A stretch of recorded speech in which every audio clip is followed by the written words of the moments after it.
喂，喂，彤彤睡了吗？刚躺下。你今天晚上没有应酬啊？没有。那能让彤彤听电话吗？等一下，彤彤。妈妈，爸爸要讲故事，你跟我一起听好不好？好啊。爸爸，快点开始吧。那我们来讲一个灰姑娘的故事，好不好？好。有一个富翁，他的妻子生下了一个小女孩，以后就去世了。后来啊，这个富翁又帮这个小女孩娶了一个后妈，这个后妈又带了2个女儿过来。后来呢，这个后妈的2个女儿天天叫这个小女孩干活，他们管她叫灰姑娘。什么是后妈？后妈就是不是亲生的。比如说，爸爸如果喜欢一个女朋友结了婚，那你就要叫她后妈。爸爸，我不要后妈。彤彤，爸爸还没有讲完呢。后来啊，有一次王子要在王宫里面举行一个盛大的舞会，他邀了全城的姑娘来参加。他想要在这些姑娘里面呢，挑一个做他的未婚妻。灰姑娘去了吗？灰姑娘在仙女魔法的帮助下，穿了漂亮的水晶鞋和衣服。可是有一个规定，那就是她必须在晚上12点之前要回去，因为魔法过了12点之后呢，就会失效。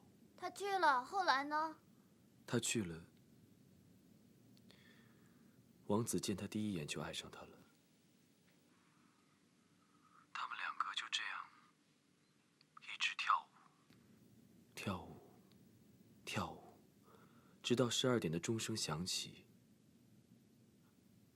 灰姑娘才慌慌张张的逃走了。在路上，王子找到了他遗失的一只水晶鞋，所以后来王子就派人挨家挨户的，一户一户仔细的找。他希望可以找到可以穿上这双鞋的女主人。富翁的2个女儿呢，他们2个抢着穿，可是怎么穿，就是穿不下。后来这个富翁想到，我还有一个女儿，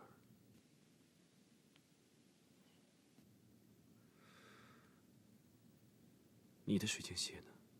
我没有水晶鞋。爸爸不是在问你。那你问谁呢？你是在问我吗？穿上来找我。可是你不是我的王子。灰姑娘要找的人是真心真意爱着她，想着她，能带给她一辈子幸福的王子，而不是满足她所缺失的完整，为她牺牲的人。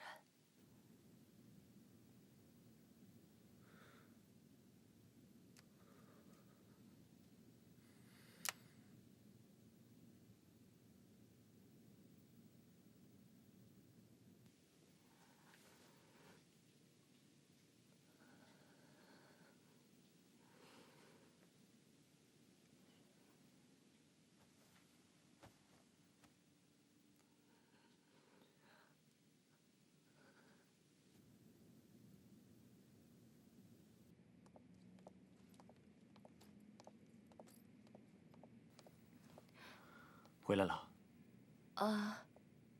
你怎么在这儿呢？路过，顺便来看看你。你在这儿等了多久了？一会儿。我想进去坐坐。哦，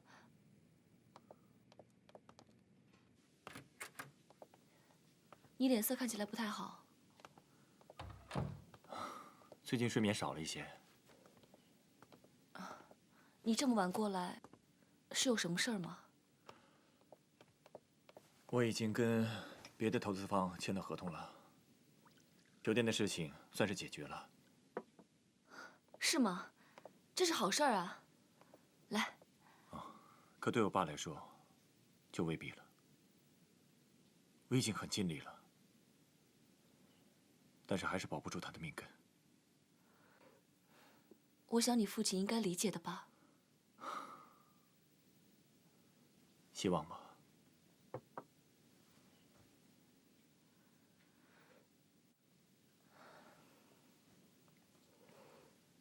那你有没有回家跟你父亲说啊？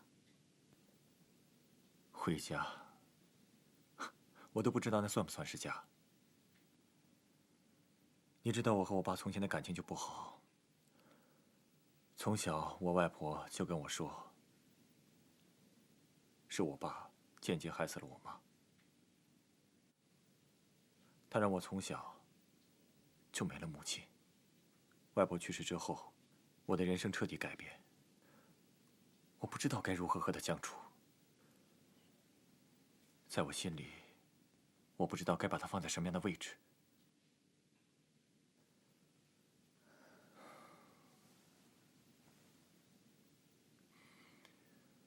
所以后来我到国外去念书。大学这几年，我基本上从来没有回过家。我和他也很少联系。我所了解的爸爸都是通过报纸。他对我来说就像陌生人。有时候我看到厉仲谋，也会觉得他很可怜。但是一想到是他妈害死了我妈，我就不再去可怜他。我们一出生，命运就安排我们不断的比较和厮杀。小的时候比成绩，长大了又开始和他比事业上的成就。可我好像总是输的那个。也许他不是这么想的呢。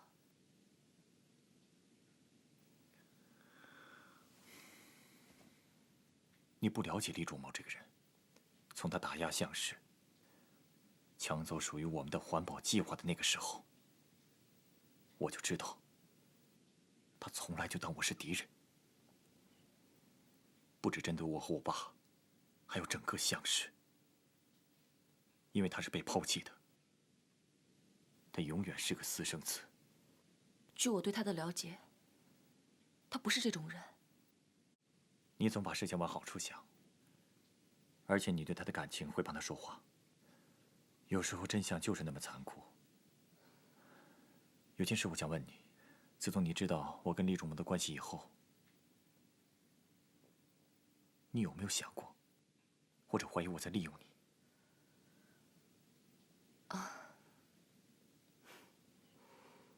就算是，我也从来没有怪过你。真的不会怪我？有什么好怪的？就好像上次去梁瑞强的舞会，之前我还在焦头烂额，想怎么样才能争取到这个大客户，跟公司有个交代。结果你就叫我去做你的舞伴。这么说来，还不是我利用了你？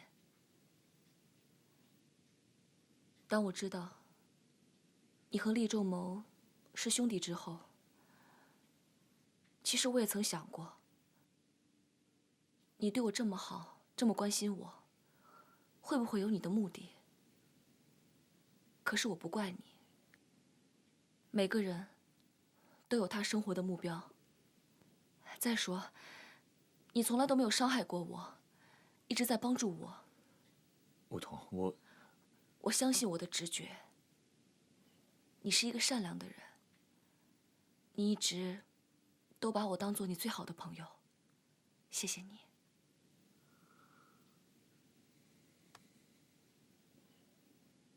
怎么了？我病入膏肓了。有一种病叫坠入爱河，知道吗？最早动心的人就会最早死去。我就是得了这个病。别不正经了。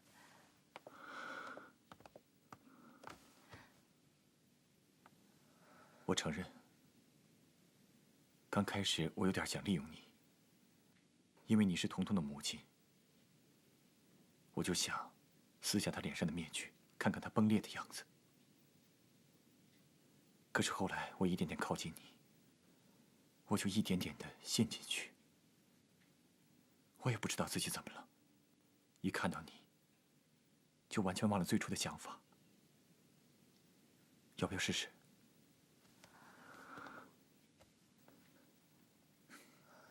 你很像。你别再开这样的玩笑了。这样你就紧张了，证明我还有药可救。你别闹了，今天发生这么大的事情，你应该快点回去跟你的父亲说一下。你记得不要跟他吵架，也不要着急，有耐心一点。哎呀，好了，你别站在这里，快回去休息。